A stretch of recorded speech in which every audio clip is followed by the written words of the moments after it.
جبکہ جب اسے سمجھا دیا جائے کہ بھائی یہ سوئی کا لگنا 1 سیکنڈ سے زیادہ کی تکلیف نہیں ہے، مگر جو آرام ہے وہ سالوں کا آرام ہے، مدتوں تک تمہیں آرام رہے گا. یہ ویکسینیشن ہو رہی ہے، اتنی سی سوئی لگ رہی ہے، اتنی سی انجیکشن کی سوئی چبھے گی، اور اس کے بعد تم ساری زندگی پولیو سے بچے رہو گے، ساری زندگی فلاں بیماریوں سے بچے رہو گے. مگر بچہ بھاگتا ہی نہیں بھاگتا. یہ بچہ ہی نہیں، ہمارے معاشرے میں تو سفید بالوں والے بچے بھی ہیں جن کے سن و سال زیادہ ہیں، مگر وہ معمولی تکلیف کو برداشت نہیں کرنا چاہتے اور دائمی تکلیفوں کو اٹھانا چاہتے ہیں. تو انسان کی تو فطرت ہے، وہ آسانیوں کو چاہتا ہے. وہ وقتی طور پر تکلیف بھی برداشت نہیں کرتا، کہتا نہیں ابھی تکلیف نہ ہو، کل دیکھ لیں گے. اور پھر کل بعض اوقات وقت نکل چکا ہوتا ہے. تھک تو نہیں رہا، بعض اوقات وقت نکل چکا ہوتا ہے، اس کا کوئی فائدہ نہیں ہوتا. بعد میں سوائے ہاتھ ملنے کے اور سوائے افسوس کرنے کے اور سوائے کوڑنے اور جلنے کے اور کوئی رستہ نہیں ہوتا انسان کے پاس. کچھ لوگوں نے ایسا کیا، اہل بیت سے دور کرنے کے لیے. اہل بیت کے ہاں کچھ سختیاں تھیں، اہل بیت کے ہاں کچھ اصول پرستیاں تھیں، اہل بیت کے ہاں کچھ ایسے احکامات تھے کہ جن کو مانیں گے تو شاید کچھ دیر کے لیے تکلیف رہے، کہ نہیں کچھ آسانیاں لے آئیں. ان میں ایک پورا مضمون ہے جس کے اوپر بات ہو کہ کہاں کہاں ایسا ہوا اور کیا کیا مثالیں ہیں اس کی. ان میں سے مثلاً ایک مثال ہے استحسان اور قیاس کی مثال. توجہ، استحسان اور قیاس. جو اچھا لگے اسے دین بنا دو، باقاعدہ دین بنا دو اسے جو تمہیں اچھا لگ رہا ہے. 4 لوگوں نے طے کیا یہی صحیح ہے، فیصلہ کر دو یہی صحیح ہے. قیاس، استحسان. لہذا اس کی بنیاد پر دین کو مسخ کرنے کا مجھے نہیں معلوم کہ ان میں جنہوں نے شروع کیا تھا ان کا ارادہ تھا یا نہیں، نتیجہ بہرحال یہی نکلنا تھا. لہذا بات یہاں تک پہنچی کہ دور 6 امام تک کا آ گیا، اور پھر امام جعفر صادق علیہ السلام نے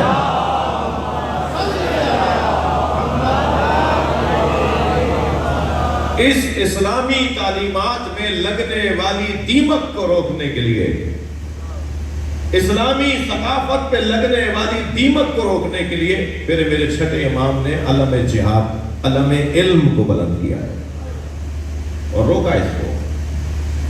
جس کا ایک منظر یہ لکھا ہے تاریخ میں کہ ایک شخص ہے جو ہمس نامی، جو شام کا ایک شہر ہے ہمس، اس میں داخل ہوتا ہے تو ایک عجیب منظر دیکھتا ہے. ابھی میں لطیفہ نہیں سنا رہا ہوں آپ کو، یہ تاریخ کی عجیب کیفیت ہے. داخل ہوتا ہے تو مؤذن اذان کہہ رہا ہے اور اس کے کان میں مؤذن کے جملے آئے. مؤذن یہ کہہ رہا تھا یشہدون اہل حمص اشہد ان لا الہ الا اللہ. حمص والے کہتے ہیں اشہد ان لا الہ الا اللہ. اس نے کہا یہ اذان میں یشہدون کا، پھر ہم اہل حمص کہتے ہیں، یشہدون وہ گواہی دیتے ہیں اشہد ان لا الہ الا اللہ. یہ کیا مطلب ہے؟ یہ اذان میں پوچھو بھائی، یہ اذان تھوڑی تبدیل سی محسوس ہو رہی ہے. کہہ رہے ہیں وہاں ہمارا مؤذن چھٹی پہ گیا ہوا ہے. تو ایک یہودی ذرا سریلا تھا، معاف کیجیے گا، اس کا لہجہ ذرا اچھا تھا. تو اس یہودی سے کہا کہ تم اذان کہہ دو. تو اس نے کہا میں تو نہیں کہتا اشہد ان لا الہ الا اللہ، میں تو نہیں کہتا اشہد ان محمد رسول اللہ، تو میں تو یہی کہوں گا کہ حمص والے بولتے ہیں. یعنی ایک اسے پسند آیا، اسے صحیح لگا، لوگوں نے بھی تسلیم کر لیا. کون سی چیز کی بنیاد پر اس چیز کو تسلیم کر لیا؟ سر اچھا تھا، گلا اچھا تھا. بھئی اچھا گلا رکھنے والا جو چاہے پڑھ دے. نہیں میری بات نہیں جا رہی ہے. سلوات پڑھنے ذرا محمد و آل محمد. گلا بہت اچھا ہے جی، طرزیں بہت اچھی اسے آتی ہیں جی، لہن اس کا بہت اچھا ہے. اب بس اچھا لہن والا ہو، مائک دے دو اسے، اس کے حوالے کر دو مائک، اب وہ جو چاہے پڑھے. گلا بڑا اچھا ہے، آواز بہت اچھی ہے. یہ خواہشات نفسانی، خواہش نفسانی یہ ہے کہ کوئی اچھے سر میں ہمیں کلام سنائے. اب چاہے وہ کچھ بھی سنا دے کلام میں لپیٹ کر، کلام کے ساتھ ایک اور چیز بھی لپیٹ کے کھلا دے ہمیں، اور ہم اس کو پسند کر رہے ہوتے ہیں. اور قرآن اسے روک رہا ہے، خبردار لوگوں کی خواہشات کی پیروی کرنے والا حق نہیں ہوتا، حق کسی کی خواہشات کی پیروی نہیں ہوتی۔ ضمن بات آ گئی ہے، اس وقت جو مسائل ہیں ہماری قوم میں سے، ہماری قوم میں، ان میں سے ایک مسئلہ یہی ہے، پوری قوم گلے والوں کے پیچھے ہے بھائی۔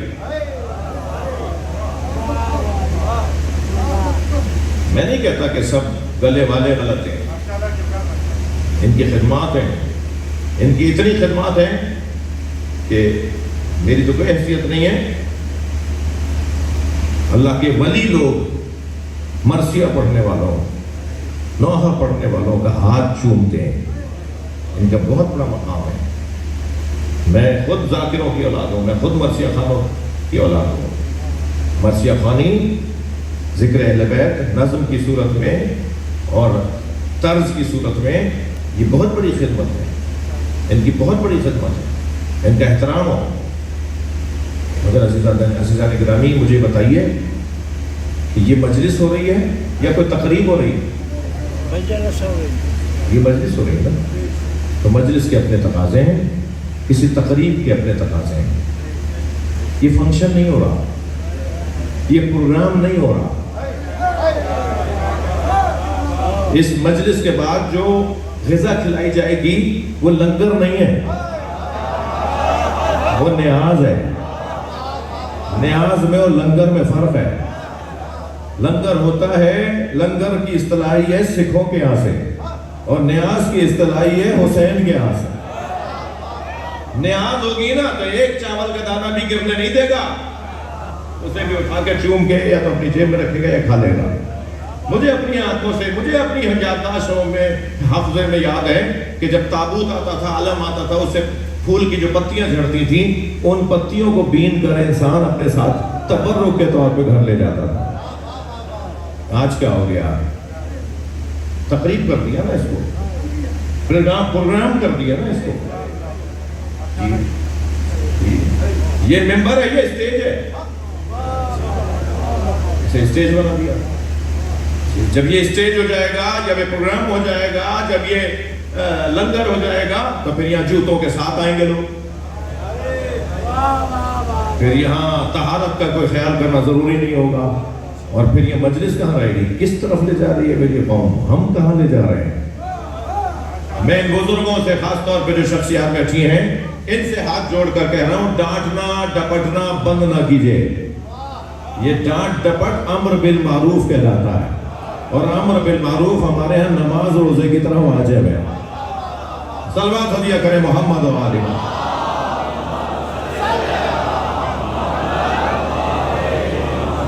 یہ جگہ کچھ اور ہے بھائی۔ جب میں کہتا ہوں یہاں امام سجاد آتے ہیں، جب میں یہ کہتا ہوں یہاں جناب زہرا آتی ہیں، تو وہ تو جب آئیں گے نا کہ جب اس کے تقاضے پورے ہوں گے، اس کی اپنے شرائط ہیں۔ تو اس نے سنا کہ وہ کہہ رہا ہے کہ اہل حمز کہتے ہیں اشہد ان لا الہ الا اللہ۔ اب اچھا لگا، رائج کر دیا۔ تھوڑا سا اور آگے بڑھا تو کیا دیکھا کہ ایک مولوی صاحب نماز جنازہ پڑھا رہے ہیں، 40 لوگ ان کے پیچھے تکبیریں کہہ رہے ہیں، اور جس کی میت سامنے رکھ کر اسے پڑھا رہے ہیں نا، اس کو باندھا ہوا ہے اور وہ زندہ ہے، اور پکار کے کہہ رہے ہیں میں زندہ ہوں۔ یہ نہ کہہ رہے اللہ اکبر، وہ کہہ رہے ہیں میں زندہ ہوں، یہ کہہ رہے ہیں اللہ اکبر۔ نماز جنازہ ختم ہوئی تو اس نے پوچھ لیا بھائی یہ تو زندہ ہے، آپ زندہ کی نماز جنازہ پڑھا رہے تھے کیا؟ کہنے لگے کیا کروں؟ اب دیکھیں خواہشات نفسانی، کہنے لگے کیا کروں؟ ایک کہہ رہا ہے میں زندہ ہوں، یہ 40 کہہ رہے ہیں یہ مردہ ہے، تو میں 40 کی مانوں یا ایک کی؟ یہ ہے خواہشات نفسانی۔ جو اچھا لگا انہوں نے دین بنا دیا۔ پھر کچھ اور آگے بڑھے تو پیش نماز جماعت پڑھا رہے تھے، مگر منظر کچھ عجیب تھا۔ ایک ٹانگ پہ کھڑے ہو کے نماز پڑھا رہے تھے، ایک ٹانگ کو انہوں نے ہوا میں اٹھایا ہوا تھا۔ میں بھائی یہ کیسے نماز پڑھا رہے ہیں؟ یہ لطیفہ نہیں سنا رہا ہوں، یہ حمص کا واقعہ ہے، تاریخ کا واقعہ ہے۔ وہ ٹانگ اوپر اٹھا کے ایک ٹانگ پہ کھڑے ہو کے نماز جماعت پڑھا رہے ہیں، مولانا صاحب۔ میں بھائی یہ کیا ہو رہا ہے، یہ کیا ہو رہا ہے؟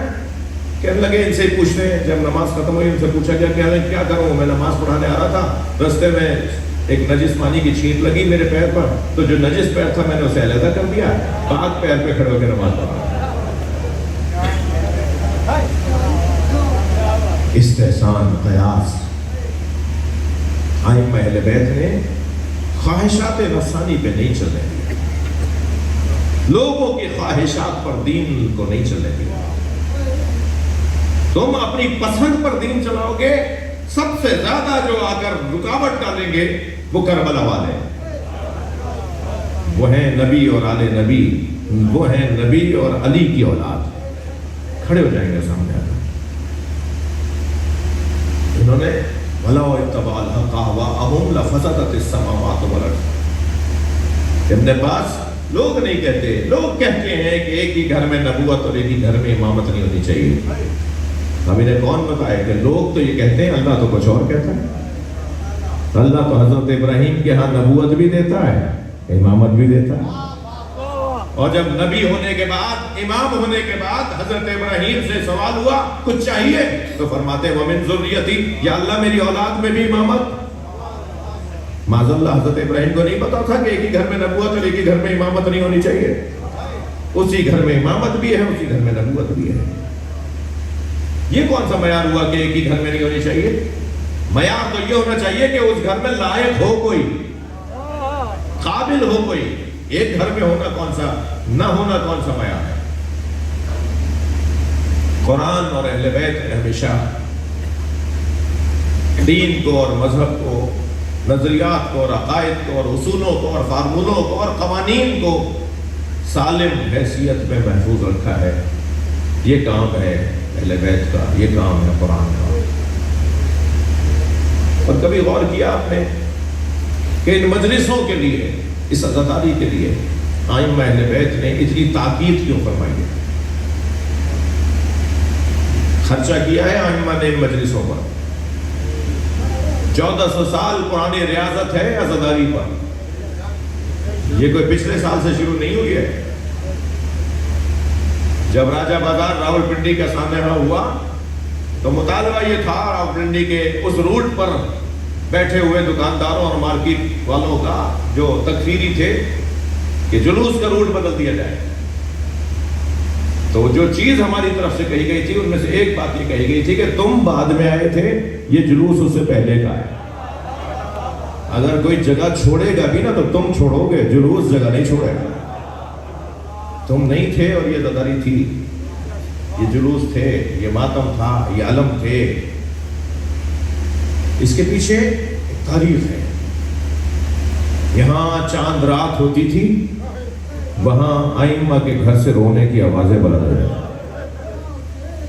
چھٹے امام کی گلی سے لوگوں کا گزر بڑھ جاتا تھا۔ جب کوئی پوچھتا تھا نا کہ آج اس گلی سے، اس کوچے سے لوگ زیادہ آ جا کیوں رہے ہیں، تو کہتے تھے یہ جو گھر ہے نا، اس گھر سے اگر رونے کی آواز آ گئی تو ہم سمجھ جائیں گے کہ محرم کا چاند نظر آ گیا ہے۔ اس کے پیچھے ریاضت ہے۔ کیوں لگایا ہے ہمیں اس کام کے اوپر؟ اس کا فلسفہ ہے۔ انسان نسیان کے خاندان کا لفظ ہے۔ انسان جو لفظ ہے نا، لفظ انسان جو ہمارے لیے بولا جاتا ہے، یہ نسیان کے خاندان کا لفظ ہے۔ نسیان یعنی بھول، سہو، نسیان، بھولنا۔ ہم بھول جاتے ہیں، ہماری ساخت ہی کچھ ایسی ہے، ہمیں اللہ نے بنایا ہی کچھ ایسا ہے کہ ہم 4 دن پہلے کی بات یاد نہیں کر پائیں گے۔ اسی لیے کہا گیا ہے کہ قید العلم بالکتاب، اپنی معلومات کو لکھنے کی صورت میں مقید کر لو۔ اگر اپنی معلومات کو لکھو گے نہیں تو یہ علم وحشی ہے۔ العلم وحشی، علم وحشی ہے، یہ فرار کر جائے۔ وحشی کا کام کیا ہوتا ہے؟ وحشی کا کام بھاگنا ہوتا ہے۔ وحشی جانور ہو، وحشی پرندہ ہو، وہ بھاگ جاتا ہے۔ فرما رہے علم وحشی ہے، یہ بھاگ جائے گا۔ اسے لکھ لو، اور لکھنے کے ذریعے سے قید، اسے قید میں کر لو، اسے مقید کر لو۔ ایک فلسفہ ہم بھول جاتے ہیں۔ ہم اگر لکھیں گے نہیں، کیوں بچوں کو ہوم ورک دیا جاتا ہے، کیوں بچوں کو کام دیا جاتا ہے، کیوں لکھوایا جاتا ہے، کیوں دستاویزات بنائی جاتی ہیں، کیوں فائلیں بنائی جاتی ہیں، فائل ورک ہوتا کیوں ہے، دستخط کیوں لیا جاتا ہے؟ کہے گا میں نے تو نہیں یہ بات کی تھی۔ بھائی تم نے سائن کیے ہوئے، تمہارے دستخط ہیں، تم نے لکھا ہوا ہے؟ کہتا اچھا مجھے یاد نہیں آ رہا تھا مگر لکھا ہوا ہے. ہاں یہ میں نے لکھا ہے. اور پھر جہاں یہ کہہ بھی سکتا ہے نا کہ میں نے نہیں سائن کیے، کسی نے میرے سائن جعلی بنا دیے، تو پھر وہ انگوٹھا لگوایا جاتا ہے. سائن جعلی ہو سکتا ہے، اللہ کا بنایا ہوا جعلی نہیں ہو سکتا. یہ جو آثار کو محفوظ کیا جاتا ہے، یہ جو کاغذوں اور فائلوں کو بنایا جاتا ہے، اس کے پیچھے بھی فلسفہ یہی ہے کہ ہم بھول جاتے ہیں. جو بھولنے کا عنوان رکھتا ہو، جو بھولنے کی کیفیت رکھتا ہو، اس کے لیے علاج کیا ہے، اس کے لیے حل کیا ہے کہ وہ بھولے نہیں. اس کے لیے حل قرآن نے دیا، ذکر فإن الذکر تنفع المؤمنین. بار بار دہراؤ، بار بار دہراؤ. سال بھر بعد محرم آئے گا، پورے ایک سال کے بعد محرم کا چاند آئے گا، عزاداری ہوگی، نوحے ہوں گے، ذکر کربلا ہوگا، تو بعض لوگوں کو برا لگتا ہے جو روزانہ 5 مرتبہ وہی اذان سنتے ہیں. صبح بھی وہی اذان، ظہر میں بھی وہی اذان، عصر میں بھی وہی اذان، مغرب میں، عشاء میں بھی 5 مرتبہ ایک ہی اذان کیوں کہتے ہیں؟ ذرا جملے بدل لیا کرو. انسان بھول جاتا ہے. اسے بار بار دہرانے کی ضرورت ہے. یہ عزاداری ہمیں اتنی دیر کے لیے بار بار جتنی دیر ہم مجلس میں بیٹھے ہیں، بار بار ہمیں لے کر آ جاتی ہے، قرآن کے حوالے کر دیتی ہے، اہل بیت کے حوالے کر دیتی ہے، ہمیں عصر مصطفیٰ میں پلٹا دیتی ہے، ہمیں اس سالم دور میں لے جاتی ہے عزاداری، جس دور میں قربانی دینے والوں نے قربانی دے کر ہمارے لیے دین کو سالم رکھا. اب بار بار کربلا دہرانے کی ضرورت نہیں ہے، کربلا یاد رکھنے کی ضرورت ہے. 12 اماموں میں کربلا صرف ایک امام نے بسائی ہے، باقی اماموں کو کربلا نہیں بسانی، کربلا یاد رکھنی ہے. ہر امام کی امامت کا حصہ کربلا کو یاد رکھنا. اب ان کی ذمہ داری کربلا بسانا نہیں ہے، اب ان کی ذمہ داری کربلا کو یاد رکھنا ہے. لہذا امام باقر وصیت فرمائیں گے، میری زمین کا اتنا فیصد حصہ عزاداری کے لیے وقف کر رہا ہوں. امام باقر زمین وقف کر کے گئے تھے عزاداری کے لیے. یہ زمین کا جو پیسہ آئے گا اس سے عزاداری ہوگی. امام صادق نے عزاداروں کو جتنا نوازا ہے، شاعروں کو، ذاکروں کو، کیوں؟ تاکہ یہ مرثیے لکھیں، یہ عزاداری کے اصولوں کو مضبوط بنائیں، عزاداری کی تہذیب کو مرتب کریں. ایسے ہی پھر امام موسیٰ کاظم، امام رضا، سب سے زیادہ امام صادق نے اور امام رضا نے، ان 2 اماموں نے عزاداری کے حوالے سے سب سے زیادہ خرچہ بھی کیا ہے. دور ان کا ایسا تھا، موقع انہیں زیادہ ملا تھا اس کام کو کرنے کا. 2 محرم تھی، امام رضا کے شاعر دیبل خزائی امام کی خدمت میں آئے، مولا آج 2 محرم ہے، میں آپ کی جد حسین کا مرثیہ کہہ کے لایا ہوں. امام رضا نے فرمایا دیبل ذرا صبر کرو. حضرت نے اپنے غلام کو بلا کے فرمایا پردہ آویزہ کرواؤ اور بیویوں سے کہو کہ آ کے بیٹھ جائیں. اہل بیت کی بیویوں سے، کنیزوں سے، سیدانیوں کی خدمت میں اور ان کے ساتھ رہنے والی کنیزوں سے کہو کہ وہ پردے کی اس طرف آ کے بیٹھ جائیں. جب غلام نے آ کے بتایا نا کہ مولا سب آ کے بیٹھ گئے، تو حضرت نے پھر دیبل کو اشارہ کیا کرسی کی طرف. دیبل جاؤ کرسی پہ بیٹھو اور مرثیہ سناؤ. دیبل خزائی نے مرثیہ پڑھنا شروع کیا. یا فاتح قومی ابنت الخیر فانتبی، اے بہترین مخلوق کی بیٹی فاطمہ زہرا، اے خیر خلق الہی کی دختر فاطمہ زہرا، جنت البقیع کو چھوڑ کے کربلا آ جاؤ. کربلا میں آسمان سے چاند اتر رہے ہیں، کربلا میں آسمان سے ستارے اتر رہے ہیں. اے سیدہ کربلا آ جاؤ، ایک جانب تمہارا پوتا علی اکبر ایڑیاں رگڑ رہا ہے. اے سیدہ کربلا آ جائیے، ایک جانب آپ کے قاسم پہ گھوڑے دوڑائے جا رہے ہیں. اے سیدہ کربلا جائیے، دیب المرثیہ پڑھ رہے ہیں، اے سیدہ کربلا جائیے، آپ کے عباس کے بازو کاٹے جا رہا ہے۔ دیب المرثیہ پڑھتے پڑھتے ایک مرتبہ اس مصرے پر آئے، سیدہ جب کربلا میں سب کو رو چکے تو نشیب کربلا میں آ جائیں جہاں حسین گھوڑے سے گرایا جا رہا ہے۔ یہ کہہ کر دیب خزائی نے مرثیہ مکمل کر دیا۔ رونے کی آوازیں بلند ہو گئیں، امام رضا کی آواز آئی، دیبل ممبر سے اترنا نہیں، وہیں بیٹھے بیٹھے ایک اور مصرع بھی لکھ دو، اے فاطمہ جب کربلا میں اپنے بیٹوں کو رو چکو تو خراسان میں اپنے غریب بیٹے کی قبر پہ آ جائے۔ اجرکم اللہ، اجرکم اللہ۔ دیبل نے ہاتھ جوڑ کر کہا، مولا مجھے نہیں پتا بی بی کی کون سے بیٹے کی قبر خراسان میں ہے، مولا مجھے نہیں معلوم کہ بی بی کی کون سے بیٹے کی قبر خراسان میں ہے۔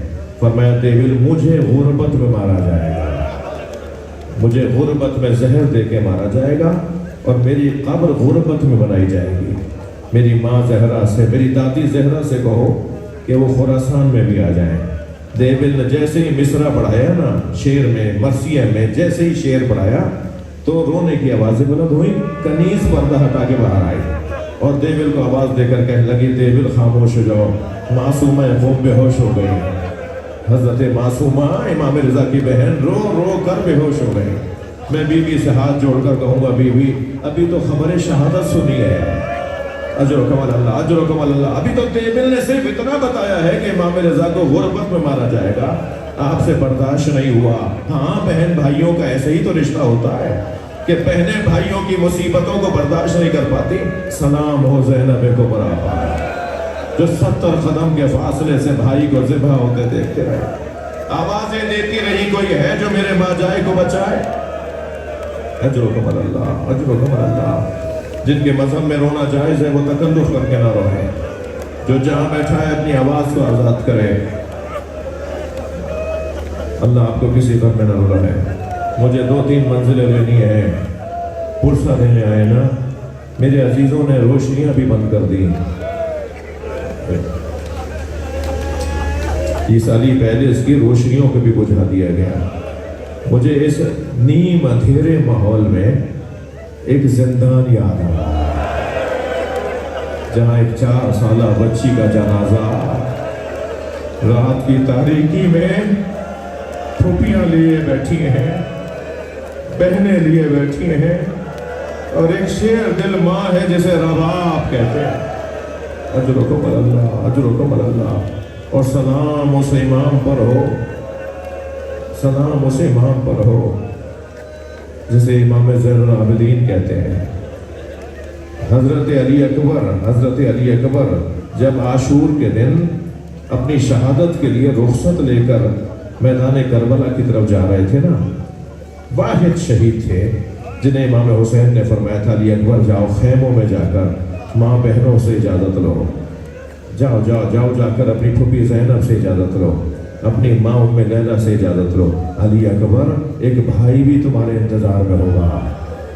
روایت کہتی ہے کہ جب حضرت علی اکبر خیموں میں بیویوں سے مل لیے نا، رخصت لے لی، تو پھر فرمایا میں اپنے بھائی زین العابدین کے پاس جا رہا ہوں، اور اس خیمے میں آئے جس خیمے میں امام زین العابدین غشی کے عالم میں تھے۔ عجیب منظر ہے، امام سجاد کی آنکھیں کھلیں، ہوش آیا اس بات پر کہ حضرت علی اکبر پیر پکڑ کے طلبوں کا بوسہ دے رہا ہے۔ امام نے آنکھیں کھول کر دیکھا، امام سجاد نے دیکھا تو امام سجاد کو حضرت علی اکبر نے رخصت کا پیغام دیا۔ میں ہاتھ جوڑ کر کہوں گا حضرت علی اکبر سے، مولا امام سجاد کی پیشانی کا بوسہ دیا ہوتا، ہاتھوں کا بوسہ دیا ہوتا، عجب نہیں آواز آئے پیروں میں کانٹے چبھیں گے، کوفہ و شام کی راہیں ہوں گی، بازار ہوں گے، اور میرا بھائی کوفہ و شام کی راہوں سے گزرے گا۔ اجرکم اللہ، اجرکم اللہ۔ میرا دل کہہ رہا ہے میرے ساتھ کچھ دیر کے لیے شام چلیے۔ اللہ ان آوازوں پر رحمت نازل فرمائے۔ چہلم کے ایام قریب ہیں، ایک بڑی تعداد آپ میں سے تھی جنہیں کربلا جانا تھا مگر نہیں جا پائے۔ میرے ساتھ اپنے ذہنوں کو شام لے چلیے. امام حسین کربلا میں ایک مرتبہ مارے گئے. امام سجاد ہر موڑ پر مارے گئے. جب کوئی ظالم اشارہ کر کے کہتا تھا نا یہ باغی کی بیٹی ہے، اجرکم اللہ، جب کوئی ظالم اشارہ کر کے کہتا تھا نا یہ باغی کی بہن ہے، ہر موڑ پر امام سجاد مارے جاتے تھے. عبداللہ ابن ربیع نامی ایک راوی کہتا ہے کہ میں شام کے ایک مسافر خانے میں ٹھہرا ہوا تھا. کچھ دیر کے بعد میں سو رہا تھا، کہتا ہے کچھ دیر کے بعد شادیانوں کی، شہنائیوں کی، رقص اور طرب کی آوازیں اور جشن جیسے منایا جاتا ہے ایسی آوازیں میرے کان میں آئی. وہ کہتا ہے کہ میں سوتا سوتا بیدار اٹھا ہوا اور میں نے برابر میں ٹھہرے ہوئے ایک مسافر سے پوچھا، بھائی مسلمانوں کی آج کوئی عید تو نہیں ہے؟ مسلمان یہ جشن کیوں منا رہا ہے؟ تو اس مسافر نے مجھ سے کہا کہ ہاں آج عید کا دن تو نہیں ہے، مگر کربلا میں ایک باغی کو مارا ہے، اس کے مارنے پر جشن، اس کے مارنے پر خوشی منائی جا رہی ہے. اس کے بچوں کو اسیر بنا کے لائے ہیں، اسے کربلا میں مار دیا گیا ہے. کہتا ہے مجھے سمجھ میں نہیں آیا آخر یہ کون باغی تھا جسے کربلا میں مارا ہے. کہتا ہے میں مسافر خانے سے باہر آیا اور میں جب بازار میں آیا تو میں نے عجیب منظر دیکھا. کچھ کٹے ہوئے سر ہیں جنہیں نیزوں کی انیوں پر اٹھایا ہوا ہے. ایک اسیر ہے جو زنجیروں میں جکڑا ہوا ہے. کچھ بیویاں ہیں جن کے ہاتھوں میں رسی بندھی ہوئی ہے. کہتا ہے میں اس اسیر کے قریب آیا جس کے ہاتھوں میں ہتھکڑیاں، پیروں میں بیڑیاں تھیں. میں نے قریب کھڑے ہو کے کہا تم نے کربلا میں کیا کیا تھا؟ اجرکم اللہ، اجرکم اللہ، تم نے کربلا میں کیا کیا تھا؟ تمہارے بڑوں نے کیا کیا تھا جو انہیں مار دیا اور تمہیں اسیر بنا کر لے آئے؟ تو عبداللہ ابن ربیع کہتا ہے میں نے جب ایسے ان سے پوچھا تو انہوں نے ایک مرتبہ اپنا سر اٹھا کر مجھے دیکھا اور مجھے کہا عبداللہ ابن ربیع تم تو بصرے کے رہنے والے ہیں. کہتا ہے میں گھبرانے لگا یہ کون ہے جو میرا نام بھی جانتے ہیں؟ تو میں نے کہا آپ کون ہیں؟ کہا میں علی زین العابدین ہوں. کہتا ہے میں نے فوراً آواز دی مولا حسین کہاں ہے؟ کہ یہ جو جسے باغی کہہ رہے ہیں نا وہ میرا بابا حسین ہے. وہ جو نیزے کی انی پر سر چڑھا قرآن پڑھ رہا ہے وہ میرے بابا حسین کا سر ہے. اور عبداللہ وہ علی اکبر کا سر ہے. اور ابن ربیع وہ قاسم کا سر ہے. اور دیکھو یہ مت پوچھنا یہ بیویاں کون ہیں، یہ نبی زادیاں ہیں، یہ علی و بطول کی بیٹیاں ہیں. اجرکم اللہ. عبداللہ آگے بڑھ کر کہتا ہے مولا حکم کریں میں کیا کام آ سکتا ہوں؟ اللہ کسی کریم کو یہ دن نہ دکھائے. امام نے فرمایا تیرے پاس پیسے کتنے ہیں؟ اللہ کسی کریم کو یہ دن نہ دکھائے. کہنے لگا مولا 2000 درہم ہے. امام نے فرمایا جاؤ جا کے کچھ چادریں خرید کر لا. وہ کہتا ہے میں 1000 درہم کی چادریں لایا. امام نے فرمایا یہ بیویوں کو جا کے چادریں دے دو. کہتا ہے میں نے سیدانیوں کو چادریں دی. کچھ دیر کے بعد کچھ ظالم نیزہ اٹھائے آئے اور پھر چادریں اترنا شروع ہوئیں. اور واہ جابا کے نوحے بلند ہوئے. اجرکم اللہ. کہتا ہے میں پھر امام کی خدمت میں آ گیا مولا مجھے حکم کرے میں کیا کام آؤں؟ فرمایا تیرے پاس اور کتنے پیسے ہیں؟ کہ مولا 1000 درہم میرے پاس باقی ہیں. فرمانے لگے یہ جو نیزوں پہ سر اٹھائے ہوئے لوگ ہیں نا انہیں دربار شام سے انعام ملنا ہے. یہ پیسے کے پجاری ہیں، یہ پیسے کی خاطر یہ سب کچھ کر رہے ہیں. انہیں کچھ پیسے دے کے کہو یہ سروں کو لے کے آگے چلے جائیں تاکہ جو یہاں مجمع آیا ہوا ہے نا وہ ان سروں کو دیکھنے آگے چلا جائے. میری ماں بہنوں کے قریب اجنبیوں کا اجتماع پڑے. عبداللہ کہتا ہے کچھ لوگ مان رہے تھے میری بات، کچھ نہیں مان رہے تھے، کچھ آگے گئے کچھ نہیں گئے. اسی اثنا میں ابھی لگا ہوا تھا، کوشش کر رہا تھا کہ ایک مرتبہ بیویوں کے رونے کی آوازیں بنا دوں. میں نے جب دیکھنا چاہا، جاننا چاہا کہ یہ روئی کیوں ہے تو معلوم ہوا کسی نے حسین کی پیشانی پہ پتھر مارا. کہتا ہے اب مجھ سے رہا نہیں گیا، میں نے تلوار نکالی اور اس کی طرف بڑھنے لگا جس نے پتھر مارا تھا. تو امام سجاد کی آواز آئی عبداللہ رکو، ابن ربیع رکو.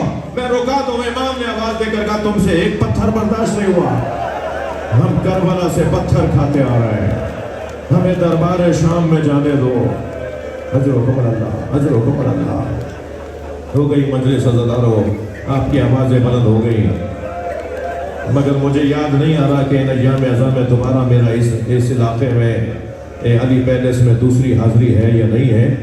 میرا دل کہہ رہا ہے ایک منزل اور آگے آ جائیے۔ دربار شام میں ایک تشت لا کے رکھا گیا، جب اس سے رومال ہٹایا گیا تو اس میں سر حسین رکھا تھا۔ یزید کے ہاتھ میں ایک چھڑی تھی، یہ ظالم امام حسین کے دانتوں پر اور لبوں پہ وہ چھڑی لگا رہا تھا۔ زید ابن ارقم رامی ایک صحابی رسول ہیں، وہ وہاں بیٹھے ہوئے تھے، وہ کھڑے ہو گئے اور آواز دے کر کہا یزید یہ چھڑی ہٹا لے، میں نے اپنی آنکھوں سے نبی کے لبوں کو ان لبوں سے لگتے دیکھا، نبی اپنے حسین کے لبوں کا بوسہ دیتے۔ اس صحابی کو اتنے کوڑے مارے گئے کہ اسے زخمی کر کے دربار سے نکال دیا گیا۔ پھر دربار شام سے بازار شام، بازار شام سے دربار شام، اور دربار شام سے زندان شام۔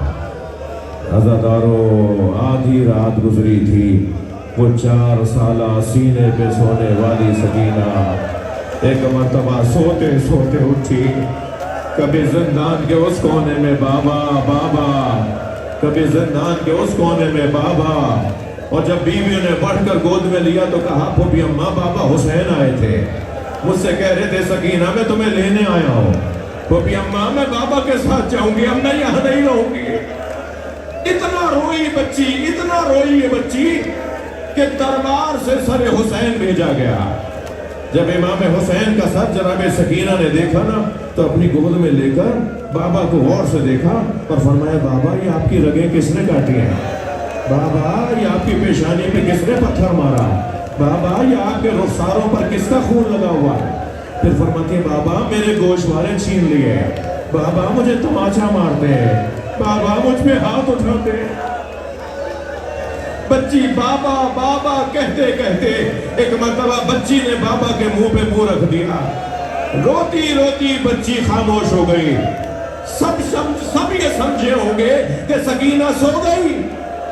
امام سجاد آگے بڑھے، نفس پر ہاتھ رکھا، آواز دی اماں زینب اماں رباب کو سنبھالے، آواز آئی انا للہ